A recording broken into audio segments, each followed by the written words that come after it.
ఘటనలో పోలీసులు అక్రమంగా అరెస్టు చేసి రిమాండ్కు తరలించిన హిందూ వాహిని కార్యకర్తలను బీజేపీ రాష్ట్ర అధ్యక్షులు బండి సంజయ్ పరామర్శించారు.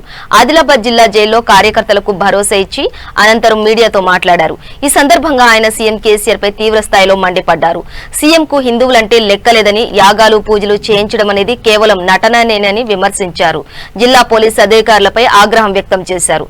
సూదులు గుచ్చి కార్యకర్తలను చిత్రహింసలు పెడుతున్నారని, ఈ ఘటనపై ఎవ్వరిని వదిలిపెట్టే ప్రసక్తి లేదని స్పష్టం చేశారు. హిందువులు ఒట్టేలేదని కేసీఆర్ యాగాలు చేస్తాం కదా, పూజ చేస్తాం, నిక్కాసని ఎందుకు కదా, బట్టలు దింపుకునే ఎందుకు కదా. మన హిందువులు 25 మందిని అరెస్ట్ చేసి 3rd డిగ్రీ బెంచ్ లోపడేసారు కదా, ఒక కౌన్సిలర్ కూడా కొట్టి లోపడేసారు వాళ్ళు. చెప్పలేని పరిస్థితిలో కూడా తప్పకుండా కోర్టును ఆశ్రయిస్తాం. ఐపీఎస్ అధికారుల మీద, పోలీస్ అధికారుల మీద ఎట్టి పరిస్థితుల్లో 307 కేసు బుక్ చేయాల్సిందే, ఎట్టి పరిస్థితుల్లో బుక్ చేయాల్సిందే.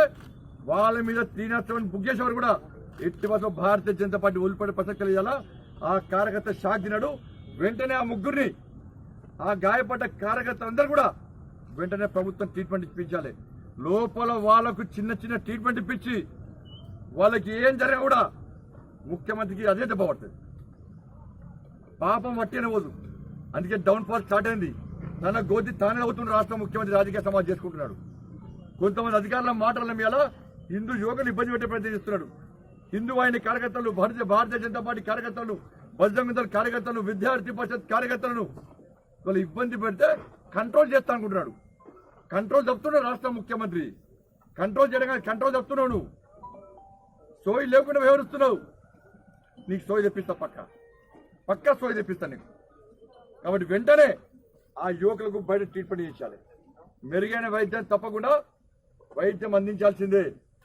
జైళ్లను బయట ఇంకో హాస్పిటల్ చేస్తే వాళ్ళు బతికే పరిస్థితి లేదు. వాళ్ళు బతికే పరిస్థితి లేదు. వాళ్ళు నడిచే పరిస్థితి లేదు. వాళ్ళు షాక్ తిన్నారు వాళ్ళందరూ కూడా.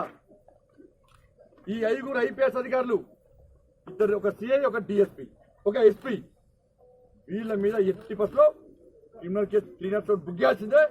బుక్ చేసేవారు కూడా వదిలిపెట్టాం. మీ యజమాని కష్టపడి వీడియో తీసిన ఏం చేశారు, యజమాని భయంశాల ఏమంటే మీడియా శాంతిబద్ధ సమస్య అంటారు కదా. మీ యజమాని శాంతిబద్ధ సమస్య కష్టపడి మీ మీడియా విలేకరు పోలిసినా కూడా యజమాని మాట్లాడమంటే నాకు ఈరోజు వాళ్ళని కలిసిన తర్వాత,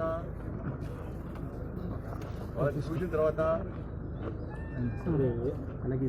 టీఆర్ఎస్ పార్టీ ప్రభుత్వాన్ని ఎవరైతే దాడి చేసిరో, మా కార్యకర్తల 3rd డిగ్రీ వచ్చారో ఆ ఐపీఎస్ ఆఫీసర్లు వదిలిపెట్టే ప్రసక్తి లేదు.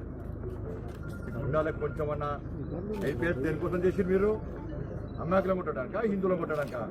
చెప్తా, వీళ్ళందరి మీద హోమినిస్ట్రీ కంప్లైంట్ ఇస్తాం, జ్యుడిషియల్ ఎంక్వైరీ చేస్తాం మీ మీద. అక్కడ ఉందా మీకేమన్నా సిగ్గుందా? మీకేమన్నా ఐపీఎస్ ఆఫీసర్లా మీరు, ఐఏఎస్ ఆఫీసర్లా మీరు? ఎవరి కోసం